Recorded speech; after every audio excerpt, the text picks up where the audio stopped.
ఊరిలో రాము అనే యువకుడు ఉండేవాడు. బూట్ పాలిష్ చేస్తూ కడుపు నింపుకునేవాడు. కరోనా వ్యాధి కారణంగా దేశంలో లాక్డౌన్ విధించారు. పోలీసులు ప్రజలు ఇళ్ల నుంచి బయటికి రాకుండా గస్తీ కాస్తున్నారు. పాపం రాము నివసించేది ఫుట్పాత్ పైన. అక్కడే ఒక కంబళి పరుచుకుని నిద్రపోయేవాడు. దేశంలో లాక్డౌన్ విధించడం వల్ల ప్రజలు బయటికి రావడం లేదు. రాముకి పాలిష్ బేరాలు లేక పూట గడవడం కష్టంగా మారింది. మరుసటి రోజు ఒక దయగల మహిళ రాముకి తినడానికి కొంత ఆహారం ఇచ్చింది. అది రాము తింటోండగా అక్కడికి ఆకలితో ఉన్న ఒక కుక్క వచ్చింది. ఆకలిగా ఉంది, కానీ నా దగ్గర ఒక్కటే రొట్టె ఉంది. సరే, ఇది నేను తినడం కన్నా దానికి ఎక్కువ అవసరం అని ఆలోచించి కుక్కకి ఆహారం పెట్టాడు. అప్పటినుంచి కుక్క ప్రతిరోజు రాము దగ్గరకొచ్చేది. రాము కూడా దానికి ఆహారం పెట్టేవాడు. అలా రాము కుక్కని ప్రేమగా చూసుకునేవాడు. ఆ కుక్కకి మోతీ అని పేరు పెట్టాడు. మోతీ, నీ మెరుస్తున్న కళ్ళు చూస్తుంటే నాకున్న బాధలన్నీ మర్చిపోతున్నా.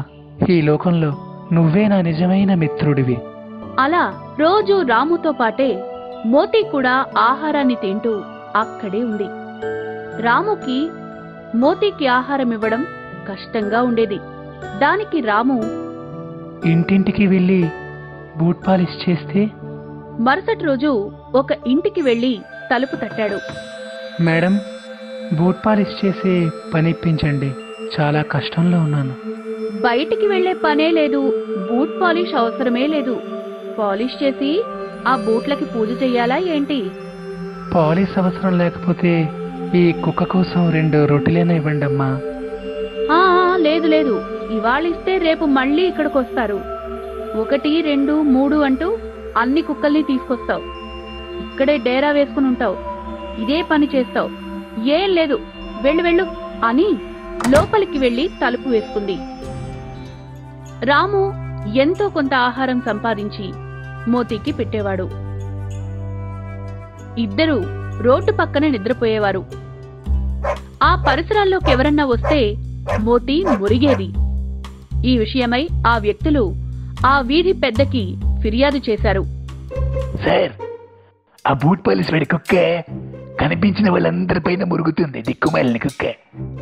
ఆ దారి నడవాలంటేనే భయం వేస్తుంది. దీన్ని ఏదో ఒకటి చెయ్యండి సార్. ఒకరోజు వీధి పెద్ద రాముని పిలిచాడు. చూడు, ఈ కుక్క వల్ల ఇక్కడ జనాలు భయపడుతున్నారు. నేను ఈ వీధి పెద్ద.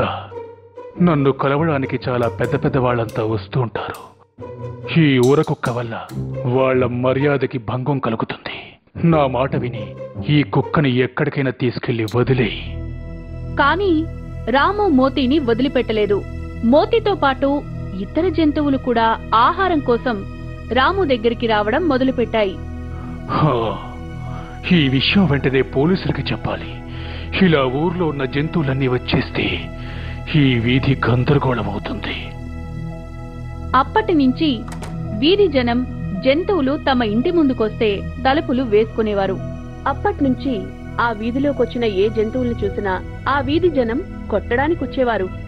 ఒకరోజు వీధి పెద్ద కోడలు తన పసిబిడ్డని ఇంటి బయట ఉయ్యాలలో పడుకోబెట్టి పని మీద బయటికి వెళ్ళింది. ఆమె తిరిగొచ్చేసరికి ఉయ్యాలలో పసిబిడ్డ కనిపించలేదు. బిడ్డను వెతుకుతున్న వాళ్లకి మోతీ బిడ్డను కరుచుకొని ఎదురుగా రావడం కనిపించింది. అరే చూడు, ఈ కుక్క బిడ్డను తీసుకుని పారిపోయింది అంటూ ఆ కుక్కని కర్రలతో కొట్టడం మొదలుపెట్టారు. ఇది తెలిసి రాము అక్కడికి పరుగునొచ్చి, దాన్నేం చేయకండి, కొట్టద్దు. ఏంటి కట్టద్దు? బిడ్డను ఎత్తుకుపోవడం మేము కళ్ళారే చూసాం. మీరు పొరబడ్డారు. ఈరోజు మోతీ 2 వ్యక్తులు బిడ్డని ఎత్తుకొని పారిపోవడం చూసింది. వాళ్ళని కరిచి బిడ్డని కాపాడింది. మమ్మల్ని క్షమించు. కుక్క ఆకలితో ఉంది కదా, బిడ్డను ఎత్తుకెళ్ళిపోయింది ఏంటో అనుకున్నా. అన్నా, ఇది ఒక జంతువు, మృగం కాదు. మృగంకి విచక్షణ ఉండదు, కానీ జంతువు విచక్షణ కోల్పోదు. 2 రోజుల నుంచి ఆకలితో ఉన్న మోతీ పసిబిడ్డని కాపాడింది. దాని ప్రాణాలను పణంగా పెట్టి కాపాడింది. మీ అనుమానంతో దాన్ని కొట్టారు. ప్రాణాలను తెగించి బిడ్డని కాపాడేటప్పుడు అది ఎంతో ఆకలితోంది, కాని బిడ్డకి ఏ హాని చేయలేదు. నిస్వార్థంగా బిడ్డకి సహాయం చేసింది. రాము మోతీ గుణాన్ని, దాని విశ్వాసాన్ని గురించి వాళ్లకు చెప్పాడు. కాని అప్పటికే ఆకలితో ఉన్న మోతీ వాళ్లు కొట్టిన దెబ్బల వల్ల దాని ప్రాణం నెమ్మదిగా పోయింది. ప్రేమతో మెరిసే దాని కళ్ళు శాశ్వతంగా మూతపడ్డాయి. కనుక మిత్రులారా, మూగజీవుల పట్ల ప్రేమతో ఉండండి. అవి కూడా ఎప్పుడూ మన పట్ల విశ్వాసంతో ఉంటాయి.